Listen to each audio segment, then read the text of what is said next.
चलिए आज के क्लास में पढ़ते हैं हम लोग अम्ल, ठीक है, एसिड। ठीक, अम्ल किसे कहते हैं?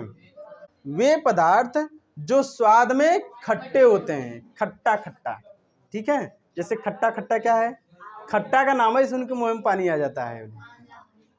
ठीक है, खट्टा खट्टा, जैसे नींबू, संतरा ना, इमली। इमली तो पूछो ही मत करो। हाँ, और क्या रहेगा? दही खट्टा आता है, दहियो है। और क्या है? माठा और दही में अंतर, माठा दही में अंतर। अरे यार, चलो अब देखते हैं। देखो, ऐसा पदार्थ जो स्वाद में खट्टा हो, ठीक है, जो स्वाद में कैसा हो? खट्टा, और नीले लिटमस पेपर को लाल कर दे। तो एक प्रकार का पेपर रहता है, ठीक है, ऐसे ही पौधे से ही प्राप्त होता है, पौधे से ही बनता है। ठीक है, एक लिटमस पेपर होता है जिसको यह अम्ल जो रहता है उसको लाल कर देता है। ठीक है, तो ये बहुविकल्पी में क्वेश्चन बनता है कि लिटमस पेपर को लाल कौन सा पदार्थ, मतलब अम्ल करता है कि क्षार करता है कि क्या करता है? ठीक है, तो क्या कहेंगे? अम्ल लिटमस पेपर को लाल कर देता है। ठीक है, याद कैसे रखेंगे? अम्ल बहुत ज्यादा संक्षारक प्रकृति होती है। ठीक है, जहां रखेंगे जल जाएगा, तो समझ लो उसके ऊपर पड़ता है तो वो गुसिया जाता है, गुसिया के क्या हो जाता है? लाल। तो इससे ध्यान रख लो कि वो लाल हो जाता है, ठीक है, अम्लों से।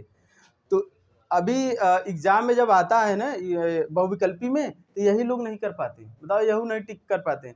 जैसे ही अम्ल पढ़ोगे फिर क्षार पढ़ोगे, तो वो आएगा नीला से लाल, और वो रहेगा लाल से नीला, तो उल्टे लगा देते हैं। अम्ल में लगाएंगे लाल से नीला, ठीक है, तो ये कंफ्यूजन पैदा होता है। तो अभी पहले जान रही हो, अभी अम्ल का जान गई, अभी तो समझ में आ गया।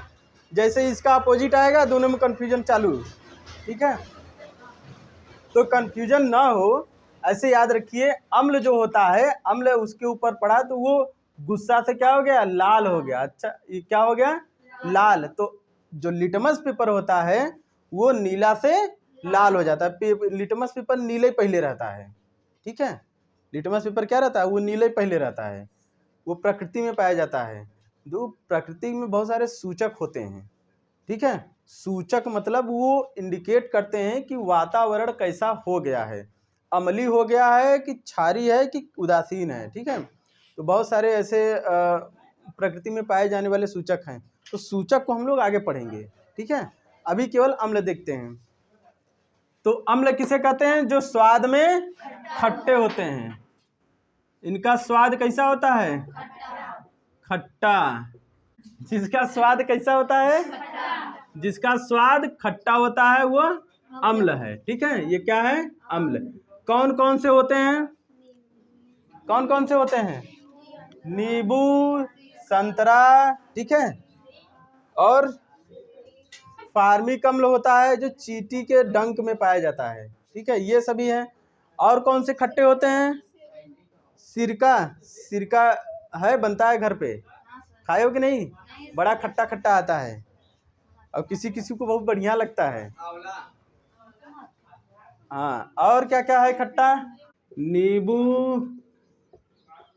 संतरा, दही। दही, ऐसा लग रहा है बेच रहे हैं दही। दही, दही, इमली, आदि। आदि, आदि नहीं रहता, मतलब आगे है, इत्यादि। आदि मरचा उर्चा नहीं रहता खट्टा। ठीक है, नींबू, संतरा, ये सब अब जितना खट्टा है सब क्या है? अम्ल है। ठीक है, लेकिन बात यहाँ पे ये खड़ी हुई, बताइए, अगर कोई ऐसा केमिकल रहे जो खट्टा आता रहे, तो हम सबको चिक चिक कैसे करेंगे? पता लगी वो खट्टा नहीं निकला, जहर निकल गया था, पता लगी मर गए वहीं पे। तो सबको उसको स्वाद लेके नहीं कर सकते ना, सबको सबका स्वाद नहीं ले सकते। तो ये इसका सोल्यूशन करने के लिए आए आर्हेनियस। कौन है? आर्हेनियस। आर्हेनियस का सिद्धांत, अब आर्हेनियस आए, कहें देखा चीखे के कोनो जरूरत नहीं है, मतलब स्वाद लेने की जरूरत नहीं है किसी का। हम बता रहे हैं क्या किसे अम्ल कहेंगे। तो ये कहें जो अम्ल पानी में घोलने पर, मतलब जो पदार्थ, अम्ल ही नहीं, जो पदार्थ पानी में घोलने पर H+ आयन दे दे वह पदार्थ अम्लीय होगा। ठीक है, जो पदार्थ पानी में घोले और H+ आयन दे दे वह पदार्थ अम्लीय होगा। बस हो गया, काम खत्म। ठीक है, जैसे क्या बताएं, जैसे कहें HCl, ये क्या है, अम्ल है। इसे जब पानी में घोल देंगे ना, पानी में जब घोलेंगे, इसे जब पानी में घोलेंगे तो ये अपने आयनों में टूट जाता है, H+ आयन दे देता है। और जब H+ आयन निकलता है तो ऋणायन जरूर निकलता है। ठीक है, क्योंकि H+ आयन और ऋणायन से ही, धन आयन और ऋण आयन से ही यौगिक मिलके आयनिक बंध बना के यौगिक बनाते हैं। ठीक है, तो ऐसा पदार्थ जिसे पानी में घोल दें वह H+ आयन दे दें तो वह क्या है, अम्ल है। अब मामला यहाँ पे फिर गंभीर, हम लोग कैसे जानेंगे कि कौन H+ आयन दे रहा है कौन नहीं। ठीक है, तो हम लोग ऐसे पहचानेंगे, कुछ अम्लों को आपको याद करना होगा, जितने यौगिक, जितने अम्लीय पदार्थ होते हैं उसको पहचानना होगा। ठीक है, कि ये अम्लीय यौगिक हैं जो H+ आयन देते हैं। ठीक है, हर जितने भी यौगिक हैं सभी में से हाइड्रोजन आयन निकल नहीं जाता, वैसे ही जैसे ये निकल रहा है। ठीक है, तो आपको कुछ अम्लों को याद करना पड़ेगा। ठीक है, जैसे ये क्या है, हाइड्रोक्लोरिक अम्ल, और ये क्या है, H2SO4, ये क्या है, सल्फ्यूरिक अम्ल।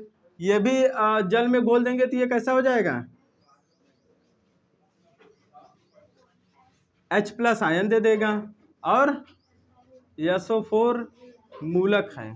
ठीक है, ऋणायन, तो ये अम्लीय है, ये H+ आयन दे रहे हैं। ऐसे ही कोई भी अम्ल रहे वो H+ आयन देंगे जब जल में घोलेंगे तब। ठीक है, तो यहाँ तक सबको समझ में आ गया, क्लियर।